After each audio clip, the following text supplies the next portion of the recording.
राधे राधे दोस्तों, आज मैं आप सभी को अपने लड्डू गोपाल जी की सुबह की सेवा दिखाने वाली हूँ। मैं रोज़ प्यार से अपने लड्डू गोपाल जी की सेवा करती हूँ, जैसे एक माँ अपने बच्चे की देखभाल करती है। आइए आज की सेवा शुरू करते हैं। सबसे पहले मैं लड्डू गोपाल जी को स्नान करवाती हूँ। साफ पानी से स्नान कराकर उन्हें बहुत प्यार से तैयार करती हूँ। लड्डू गोपाल जी के कुछ सेवा के नियम हैं, उन्हें आप ध्यान में ज़रूर रखें। सुबह ब्रह्म मुहूर्त या सूर्योदय के बाद लड्डू गोपाल जी को उठाया जाता है। पहले उन्हें प्रणाम करें और जय श्री कृष्ण बोलकर दिन की शुरुआत करें। दूसरा, रोज़ या विशेष दिनों में उन्हें स्नान कराया जाता है। सामान्य दिनों में गंगा जल या साफ पानी से हल्का स्नान कराएं। विशेष अवसरों पर दूध, दही, घी, शहद और शक्कर से पंचामृत स्नान कराया जा सकता है। तीसरा, उन्हें साफ कपड़े पहनाना। स्नान के बाद लड्डू गोपाल जी को साफ और सुंदर वस्त्र पहनाएं। मौसम के अनुसार कपड़े बदलना चाहिए। गर्मी में हल्के, सर्दी में गर्म कपड़े। तिलक और श्रृंगार। स्नान के बाद चंदन या कुमकुम का तिलक लगाएं और उनका श्रृंगार करें। मुकुट, बांसुरी, मोर, पंख आदि से सजाना शुभ माना जाता है। अब मैं अपने लड्डू गोपाल जी को सुंदर कपड़े पहना रही हूँ। आज मैंने इनके लिए बहुत प्यारी ड्रेस तैयार की है। ठाकुर जी की सेवा करना बहुत बड़ा सौभाग्य होता है। जो भी प्रेम से सेवा करता है उस पर भगवान की कृपा जरूर होती है। मेरे प्यारे लड्डू गोपाल जी आज बहुत सुंदर लग रहे हैं। आप सभी भी प्रेम से दर्शन कीजिए। चलिए लड्डू गोपाल जी के बारे में कुछ प्यारी बातें आपको बताती हूँ। लड्डू गोपाल जी को अपने घर के छोटे बच्चे की तरह रखते हैं।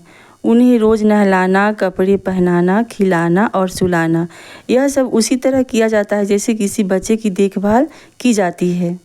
बाल स्वरूप में भगवान कृष्ण बहुत नटखट और शरारती माने जाते हैं। इसी वजह से कई कहानियों में बताया जाता है कि वे मक्खन चुराकर खाते थे और सबको अपनी शरारतों से हंसाते थे। लड्डू गोपाल जी को महंगे भोग या सजावट से ज़्यादा सजा, प्रेम और भक्ति प्रिय होती है। अगर कोई भक्त सच्चे मन से उनकी सेवा करे तो वह बहुत प्रसन्न होते हैं। लड्डू गोपाल जी की पूजा विधि से जुड़ी कुछ और बातें। पहला, लड्डू गोपाल जी की सेवा या पूजा करने से पहले स्नान कर लेना चाहिए और साफ कपड़े पहनने चाहिए। इससे पूजा शुद्ध और पवित्र मानी जाती है। दूसरा, लड्डू गोपाल जी को हमेशा साफ और ऊंचे स्थान पर विराजमान करना चाहिए। उनके लिए एक छोटा सा सिंहासन या आसन रखा जाता है और नीचे साफ कपड़ा बिछाया जाता है। तीसरा, पूजा के समय घी का दीपक जलाना बहुत शुभ माना जाता है। साथ ही अगरबत्ती या धूप बत्ती भी जलाई जाती है, जिससे वातावरण पवित्र और सुगंधित हो जाता है। चौथा, पूजा करते समय ओम नमो भगवते वासुदेवाय, जय श्री कृष्ण का जाप करना अच्छा माना जाता है। इससे मन शांत रहता है और भक्ति बढ़ती है। पांचवा, तुलसी अर्पित करना। लड्डू गोपाल जी को भोग लगाते समय तुलसी का पत्ता जरूर रखा जाता है। तुलसी के बिना भोग अधूरा माना जाता है। अब लड्डू गोपाल जी के बारे में इतनी जानकारी आपको दे दी है, तो चलिए अब थोड़ा दिया के बारे में भी बता देती हूँ। पूजा के समय घी का दिया जलाना बहुत शुभ माना जाता है। माना जाता है कि इससे घर में शांति और सकारात्मक ऊर्जा आती है। तेल का दिया भी जलाना चाहिए। सरसों के तेल का दिया भी कई लोग जलाते हैं। यह नकारात्मक ऊर्जा को दूर करने और वातावरण को शुद्ध करने के लिए अच्छा माना जाता है। दिया हमेशा भगवान के सामने जलाए। दिया हमेशा भगवान की मूर्ति या तस्वीर के सामने जलाना चाहिए। इससे पूजा का महत्व और बढ़ जाता है। आमतौर पर दिया पूर्व या उत्तर दिशा की ओर रखना शुभ माना जाता है। अब मैं लड्डू गोपाल जी को भोग लगा रही हूँ। चलिए कुछ भोग के बारे में भी जान ले। घर में जो भी भोजन बनता है उसे पहले भगवान को अर्पित किया जाता है, उसके बाद ही उसे प्रसाद के रूप में खाया जाता है।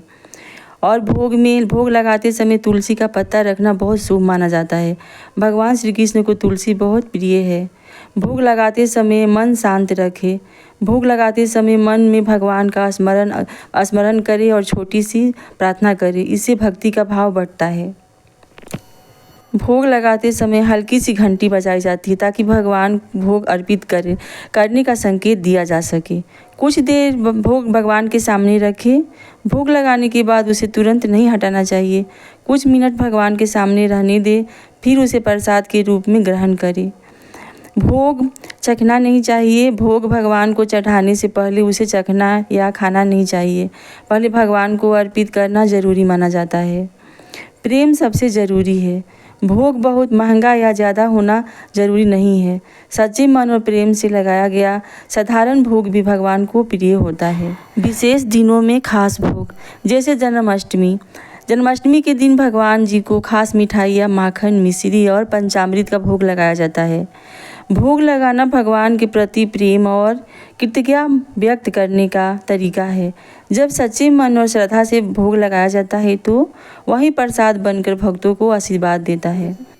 अब मैं दिया जलाने जा रही हूँ भगवान जी को आरती दिखाने के लिए, और मैंने धूप बत्ती भी जलाया है।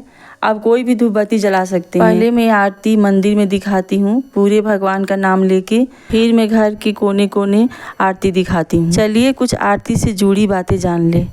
आरती का दीपक भगवान के सामने घड़ी की दिशा में घुमाया जाता है। इससे सम्मान और भक्ति का प्रतीक माना जाता है। आरती के समय हल्की घंटी बजाई जाती है। इससे वातावरण में सकारात्मक ऊर्जा फैलती है और मन पूजा में लग जाता है। आरती करते समय भजन या आरती गाना बहुत शुभ माना जाता है।